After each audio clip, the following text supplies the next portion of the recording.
वायु को क्या क्या चीजें प्रभावित करती है? पहली चीज प्रभावित करती है अक्षांश। सर कैसे? जैसे ये है, ये कर्क रेखा, सॉरी भूमध्य रेखा है, सूर्य इस रेखा पे सीधा चमकेगा, फिर कभी कर्क रेखा पे सीधा चमकेगा। अब जो ये एरिया जो निम्न अक्षांश है ये, और अक्षांशों में ऊपर बढ़ते जाएंगे तो सूर्य की किरणें तिरछी होती जाएगी, तो वहां क्या हो जाएगा? वहां गर्मी कम होगी। जहां सूर्य किरणें सीधी पड़ेगी यानी निम्न अक्षांश, यहां पे गर्मी क्या होगी? ज्यादा होगी। तो देशांतर प्रभावित नहीं करते हैं, अक्षांश प्रभावित करते हैं। नंबर 2, कई बार यहाँ का बोले भाई मुंबई में मेरा, मुंबई में तो गर्मी सर्दी पड़ेगी, तो ठीक होगा, ज्ञानी होगा, बोले भाई जी मुंबई तो समुद्र किनारे है, अचानक तुरंत ज्ञानी बढ़ जाएगा। तो समुद्र से जो दूरी है वो जलवायु को प्रभावित करती है भाई साहब। समुद्र के किनारे उनको कभी कोई टेंशन नहीं है, वहां का टेंपरेचर 30 से 35 रहेगा। दक्षिण भारत का टेंपरेचर इतना चेंज नहीं होता है, दक्षिण भारत की जलवायु इतनी चेंज नहीं होती है जितनी उत्तर भारत की चेंज होती है। जैसे हमारे समुद्र से कितनी दूरी है, ये क्वेश्चन एग्जाम में आ चुका है, और आ चुका है तो बार बार आ सकता है, बस इसलिए दोबारा देख इसको। चल, ये है आपका राजस्थान, ये समुद्र है, ये है अरब सागर बच्चों, ये है बंगाल की खाड़ी बच्चों, और नीचे है हिंद महासागर। ठीक है, तो आपको क्या ध्यान रखना है? नहीं याद है कि इधर अरब सागर है, इधर अरब सागर है, हो सकता है ना ध्यान में, तो भी कोई टेंशन लेने की जरूरत नहीं है, क्योंकि कल मैंने एक ट्रिक बताई थी कि इधर से चलो ए, इधर पे याद रखिएगा। यानी बंगाल की खाड़ी से तो राजस्थान बहुत दूर है, 2900 किलोमीटर है। क्या प्रभावित करेगा यार 29 किलोमीटर, क्या गुंडा बनेगा? लेकिन अरब सागर हमसे 400 किलोमीटर है, तो भी भाई क्या प्रभावित करेगा ये? लेकिन अरब सागर की दो शाखाएं हैं, एक कच्छ कारण है, एक खंबात की खाड़ी। दोबारा समझना, एक तो है कच्छ कारण, एक है खंबात की खाड़ी। यहां से आपको दो चीजें अभी याद करवाऊंगा जो आगे आपके बहुत काम आएगी। अरब सागर हमसे 400 किलोमीटर दूर है, हमारी जो भी नदियां हैं, वो कुछ नदियां बंगाल की खाड़ी में जल ले जाती है, वो सीधा नहीं ले जाती, किसी और का सहारा लेके चल चली जाती है। और इधर है खंबात, अरब सागर की ओर जाने वाली नदियां, जैसे माही नदी है, साबरमती नदी है, लूनी नदी है। तो अरब सागर की दो खाड़ी, कच्छ कारण और खंबात। नहीं याद है तो पहले क्या आएगा, यानी कच्छ कारण हमारे नजदीक है, बाद में क्या आएगा? खंबात की खाड़ी दूर है, ऊपर कच्छ कारण है, नीचे खंबात। नीचे जैसे नदी माही है, नीचे वाली वो खंबात की खाड़ी में जाएगी, ऊपर नदी लूनी है, वो कच्छ कारण में जाएगी। और क्या ट्रिक बताइए, शाबाशी देवान। ठीक है, कच्छ कारण यानी कच्छ कारण 225 किलोमीटर है, हमारे नजदीक है, और खंबात की खाड़ी 275 किलोमीटर हमसे दूर है। ये मैंने तो इधर चित्र में बनाया है, लेकिन आपको तो लिखना है। देखो कैसे लिखोगे, बस लिखो, ऐसे लिखना है, ऐसा साथ में लिखा जाइए। बंगाल की खाड़ी 2900 किलोमीटर दूर है, ठीक है, और अरब सागर कितना दूर है हमसे? अरब सागर 400 किलोमीटर। और भी सागर लिख दो फिर। ए कच्छ कारण कितनी दूर है? 225 किलोमीटर। और खंबात की खाड़ी कितनी दूर है? 275 किलोमीटर। वाह वाह गुरु जी, आपकी मकड़ी मंडी हो, मकड़ी मंडी हो मतलब क्या कर रहे हो, क्या बोल रहे हो? ठीक है, यानी जलवायु को, मौसम को क्या क्या प्रभावित कर रहे हैं? नंबर 3, धरातल।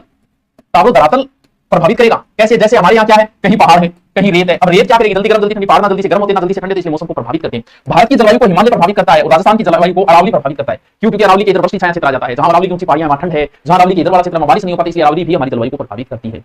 फिर है समुद्र से ऊंचाई। ऊंचाई समझ गए? जैसे कई बार हम कहते हैं कि ये समुद्र तल से इतना ऊंचा है, सुना माउंट आबू समुद्र तल से इतना ऊंचा है, या फिर मेरा चूरू समुद्र तल से इतना ऊंचा है। ये चीज समझने वाली है बस। समुद्र से दूरी भी प्रभावित करती है, जो समुद्र के किनारे गोवा है वो, लेकिन जो समुद्र से ऊंचाई पे, ऊंचाई समझ गए? ऊंचा तो ऊंचाई कैसे, कहां से नापा जाता है? ये भी एक बार प्रश्न पूछा है, मद्रास से नहीं। अगर कोई ये कहे कि मेरा शहर समुद्र तल से 2000 मीटर ऊंचा है, तो समझ लो वो समुद्र तल ये, यहां से उसकी ऊंचाई बताइए 2000 मीटर। अब बात ऊंचाई कैसे प्रभावित करती है? ये धरातल है। धरातल का मान लो टेम्परेचर 30 डिग्री सेंटीग्रेड है, तो जैसे जैसे हम ऊपर की ओर जाएंगे 165 मीटर पे 1 डिग्री सेंटीग्रेड कम हो जाता है। ये तो रट ही लेना, रट्टा ही लगाना है कि धरातल से कभी गए कुई का ही होता है, पानी खाता पहले होता भी, कुई में कभी बड़ेड़ा होगी, मुंह तो बड़ेड़ा होगी, बड़ेड़ा होगी, और कोई ज्यादा उंडी बनी थोड़ी सी होता है, और मां इतना पसीना तर बतर। इसका मतलब चाहे तो धरातल से ऊपर जाओ तुम, और चाहे धरातल से तुम नीचे जाओ, टेम्परेचर ऊपर जाओगे धरातल से, या नीचे जाओगे धरातल से। ऊपर जाओगे तो टेम्परेचर कम, नीचे जाओगे तो बढ़ेगा 32 मीटर पे 1 डिग्री सेंटीग्रेड, क्योंकि नीचे गर्मी पे, ऊपर घटेगा। तो फिर कोई नए टावर जो अभी सीरियसली करके आए वो उसका आप ही कहते सर 165 मीटर पे 1 डिग्री कम करता करता जी सूर्य मुड़ जाओ तो माइनस हो जाएगा, नाम ना तो दिमाग ना लगाए। आया को नहीं, ये सिर्फ सौर मंडल में ही होता है। कैसे होता है पता है? कारण देखो, इसको समझ जाओ कि टेम्परेचर घटेगा क्यों। जैसे सूर्य का प्रकाश आया, यहाँ 30 डिग्री है सूर्य का प्रकाश, यहाँ भी 30 डिग्री है सूर्य का प्रकाश, यहाँ भी 30 डिग्री। जैसे ये 1000 मीटर, ये 2000 मीटर, ये 3000 मीटर, क्योंकि सूर्य का प्रकाश बराबर आ रहा है। जैसे सूर्य का प्रकाश आया धरती के ऊपर, धरती पे किरणें पड़ी, तो धरती वापस अपनी किरणें फेंकती है, क्योंकि पृथ्वी गर्म होगी तो कहेंगे भाई जी पृथ्वी में लू निकला, पृथ्वी में भाप निकलने लगी, यानी पृथ्वी गर्म होकर वापस विकिरणें फेंकेगी। अब मान लो 30 डिग्री तो सूर्य का ताप आई, और पृथ्वी नीचे से विकिरणें फेंकेगी, नीचे से विकिरण फेंकेगी तो सबसे पहले नीचे वाला भाग आएगा। और मान लो इस विकिरण का टेम्परेचर 5 डिग्री है, तो यहाँ का टेम्परेचर 35 डिग्री हो गया। जैसे जैसे ऊपर जाएंगे तो ये विकिरण कम होती जाएगी, क्योंकि नीचे ज्यादा रहेगी। बात समझिए, यानी धरातल का टेम्परेचर क्यों ज्यादा गर्म होता है नीचे का, और जैसे जैसे ऊंचाई पे जाएंगे तो सूर्य से फेंकी गई, पृथ्वी से फेंकी गई वापस किरणें गर्म, वो धीरे धीरे ऊंचाई पे कम हो जाती है, इसलिए ऊंचाई वाले क्षेत्र पे टेम्परेचर कम होता है। तो ये चीज रख लेना कि 165 मीटर ऊंचाई पे 1 डिग्री सेंटीग्रेड। अब मुझे कोई बच्चा बताओ कि धरातल का तापमान 40 डिग्री सेंटीग्रेड है, तो उस समय माउंट आबू का क्या होगा? मान लो आपसे कोई पूछ ले, तो जल्दी से कोई मैथ का बच्चा बताओ, बताओ भाई बताओ। वीरों की भूमि शुरू से पढ़ना, वीरों की भूमि शुरू से पढ़ना, उत्तर बताओ मुझे, बताओ। अगर धरातल का टेम्परेचर 40 डिग्री है तो माउंट आबू का उस समय क्या होगा? कोई बता सकता है? कोई बता सकता है कैसे आएगा? क्योंकि माउंट आबू का ऊंचाई कितनी है? 1727 मीटर बटा 165, जितने आएंगे उतने घटा दो 40 में से। पूछ ले भैया, पूछने का क्या है, कुछ भी पूछ सकता है। सर यहाँ पढ़ान लाग रहे हो, पढ़ कौन सारा कमेंट ही लाग रहे हो, कमेंट कौन लाग रहे हैं? आपको पता है ऊंचाई से कितना प्रभावित होता है? अक्षांश से प्रभावित करते हैं। आगरा और दार्जिलिंग एक ही अक्षांश पर है, जिस अक्षांश पे आगरा है उसी पे दार्जिलिंग है, लेकिन आगरा का टेम्परेचर 16 डिग्री गर्मी में होगा तो दार्जिलिंग का 4 डिग्री होगा। देखो ऊंचाई का कितना फर्क आ जाता है। समझे बात को, समझे बात को। चलो इतनी बात समझ गए। ये कई बार सीधा सीधा पूछ लेते हैं, निम्न में से जलवायु को प्रभावित नहीं करता। अब मैं खाने एक चीज और जोड़ के बताऊंगा, बात और भी जोड़ की चीज है, बहुत काम आओगी, समझो। वाह यार, चित्र बनाए हो, कलाकार है यार, चाण तो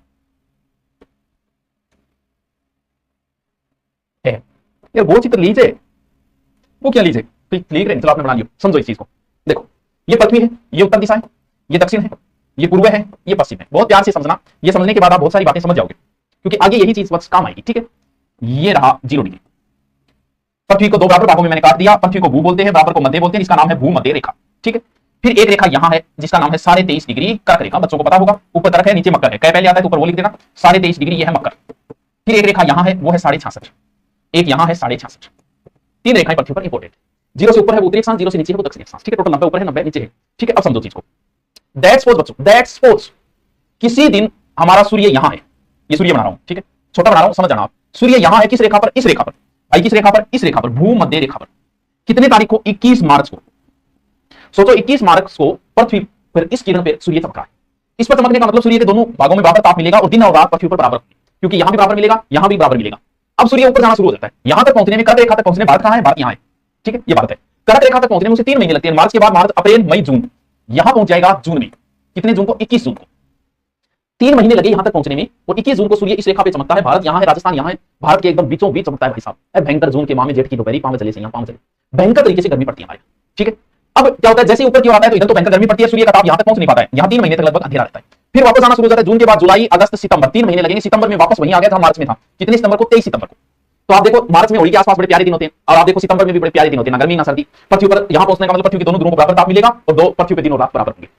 बात ने समझा, कहां पहुंचा वो, यहां पहुंचा। फिर वापस 3 महीने फिर नीचे जाएगा, 3 महीने सितंबर, अक्टूबर, नवंबर, दिसंबर। कितनी तारीख को, 22 दिसंबर। 22 दिसंबर को सूर्य इस रेखा पे चमकेगा, हमारे यहां सर्दियां पड़नी शुरू हो जाएगी, सूर्य का प्रकाश इधर तक पहुंच नहीं पाएगा, दिन हमारे छोटे हो जाएंगे और रातें बड़ी हो जाएगी। ये चक्र क्यों चलता है, 21, 21, 23, 22, मार्च से शुरू करना है, मार्च, अप्रैल, मई, जून, जुलाई, अगस्त, सितंबर, अक्टूबर, नवंबर, दिसंबर। ये जो समय होता है उस समय नई नई कुंपलें निकलती है और एक ऋतु शुरू हो जाती है जिसका नाम है बसंत ऋतु। और जून आती गर्मी शुरू हो जाती है, फिर एक ऋतु शुरू हो जाती है जिसका नाम है ग्रीष्म। और फिर बसंत और शरद, यानी दिसंबर में सर्दी शुरू होती है, उसे बोलते हैं शीत ऋतु। और शीत से जस्ट पहले जब कम सर्दी हो, कम गर्मी, उसको बोलते हैं शरद, वो होती है शरद ऋतु। वैसे भारत के कैलेंडर के अनुसार, हमारा जो हिंदू धर्म उसके अनुसार तो 6 ऋतुएं हैं। वैसे ज्योग्राफी में देखें तो मुख्य रूप से 4 ऋतुएं हैं। हम वर्षा ऋतु उसको अलग पढ़ लेंगे। हिंदू पढ़ते कराओ ऐप पे, बिल्कुल हिंदी का पढ़ते बचाऊंगा, एक टॉपिक में जल्दी करवा दूंगा, 1-2 दिन में करवा दूंगा। अच्छी समझ में आई। ये उत्तरी ध्रुव का ध्यान रखना, उत्तरी ध्रुव की उनको भयंकर गर्मी पड़ती है, तो दक्षिणी ध्रुव के ऑस्ट्रेलिया वालों की सर्दी पड़ती है बच्चों।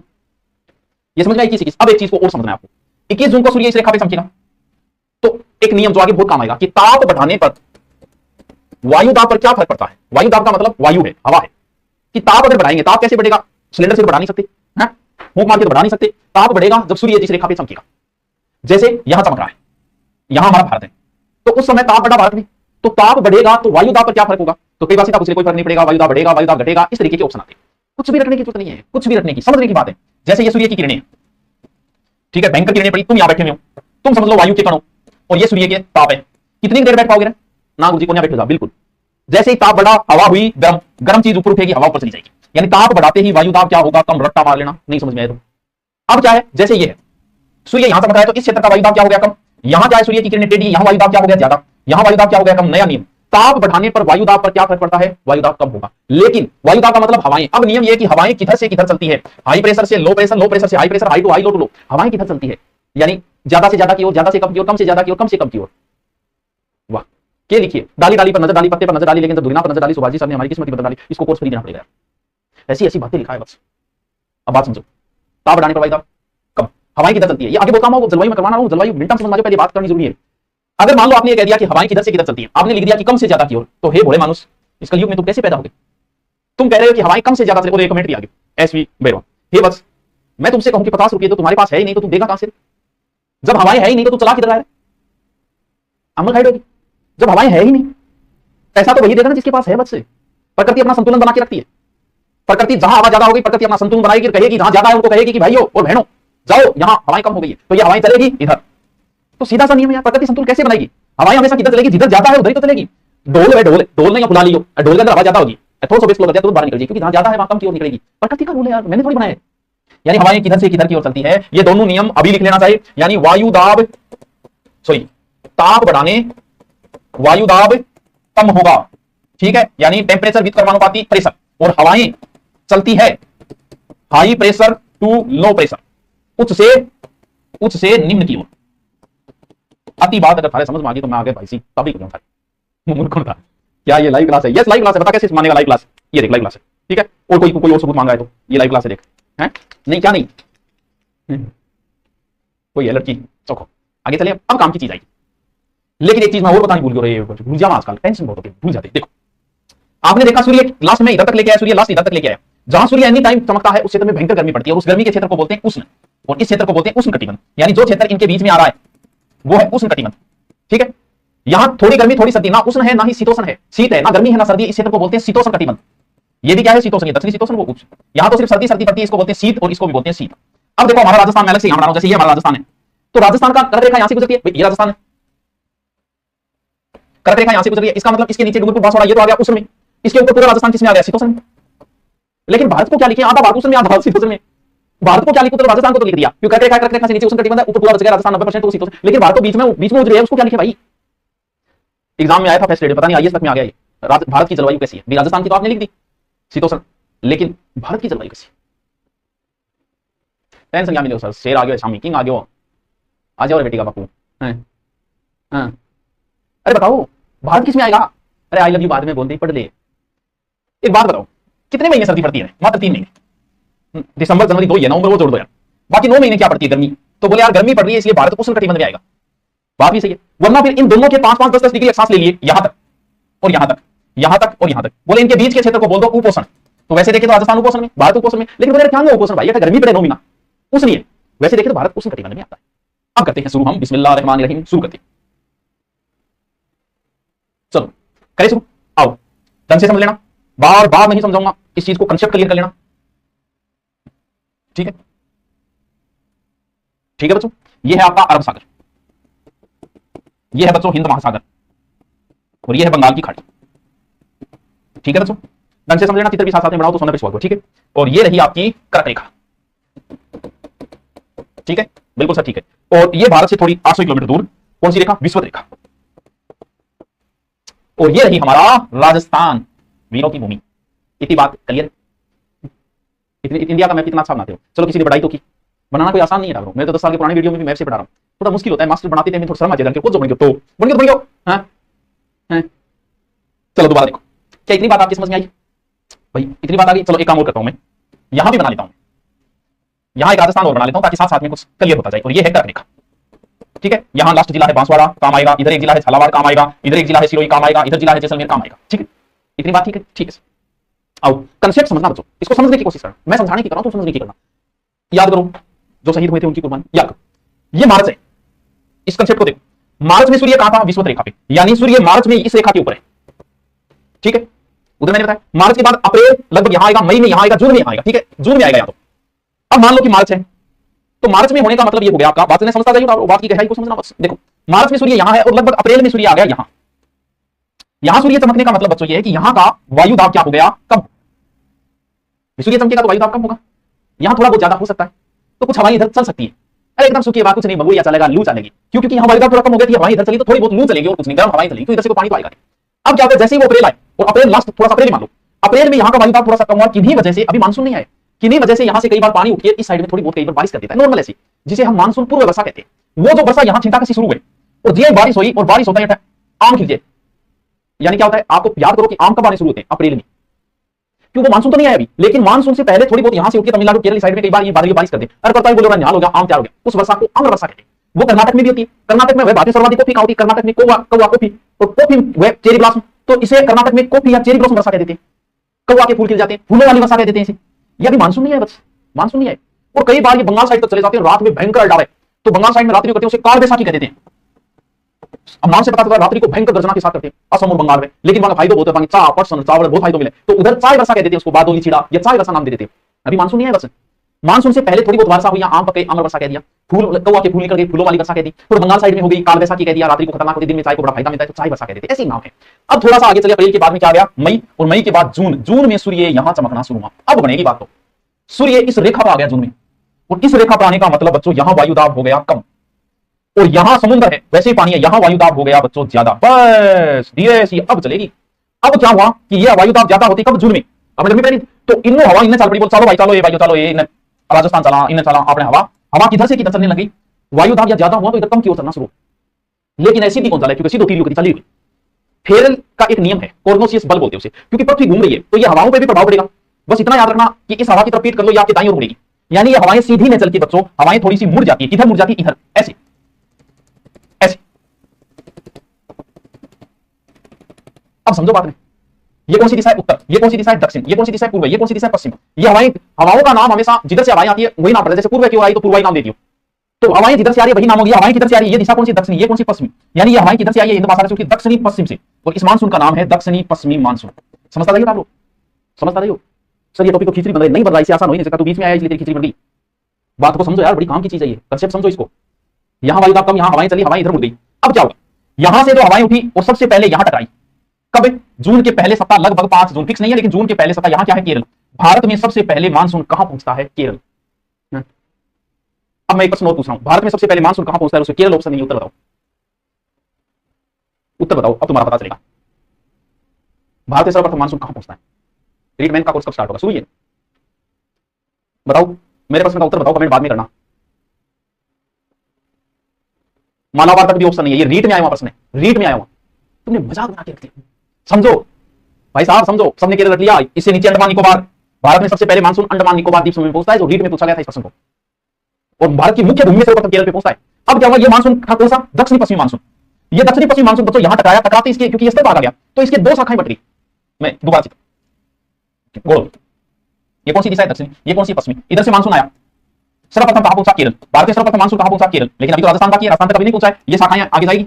अब वहां क्या, अभी तक मानसून का नाम था दक्षिणी पश्चिमी, यहां मुख्य शाखा से टकराने के बाद इसके दो पार्ट बन गए, और यही हमें पढ़नी है। एक तो ये अरब सागर है, तो एक तो अरब सागर का पानी आगे जाएगा तो इसे बोल दिया अरब सागर की शाखा, और एक बंगाल की खाड़ी का पानी भी तो ऐसे चलेगा, तो इसका नाम दे दिया बंगाल की खाड़ी की शाखा। यानी दक्षिणी पश्चिमी मानसून जो है वो मुख्य भूमि से टकराया, टकरा के उसके दो पार्ट बन गए, एक तो अरब सागर की शाखा, एक बंगाल की खाड़ी की शाखा।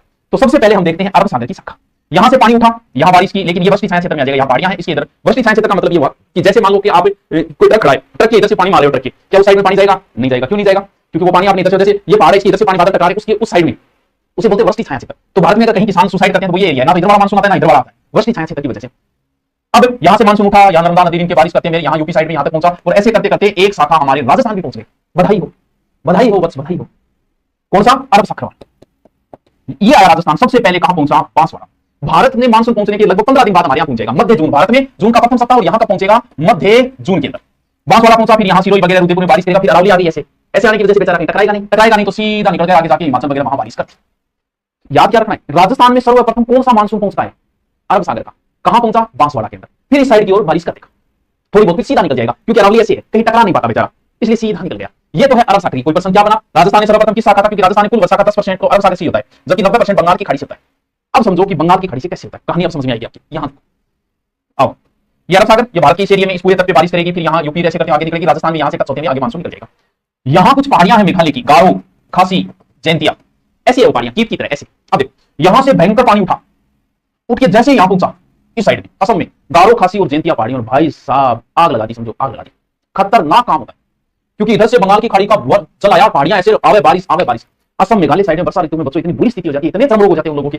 कारण ये होता है कि जैसे सूर्य उदय हुआ, सूर्य जैसे थोड़ा सा ताप बढ़ा, 10-11 बजे तापमान बढ़ते, वायु दाब कम हुआ, इधर से आया बारिश, हालत खराब हो जाती है उधर। और इस क्षेत्र में इतनी बारिश हुई, यहाँ गारो, खासी, जैंतिया पहाड़ी में दो स्थान है, एक तो चेरापूंजी, एक है मानशिवराव।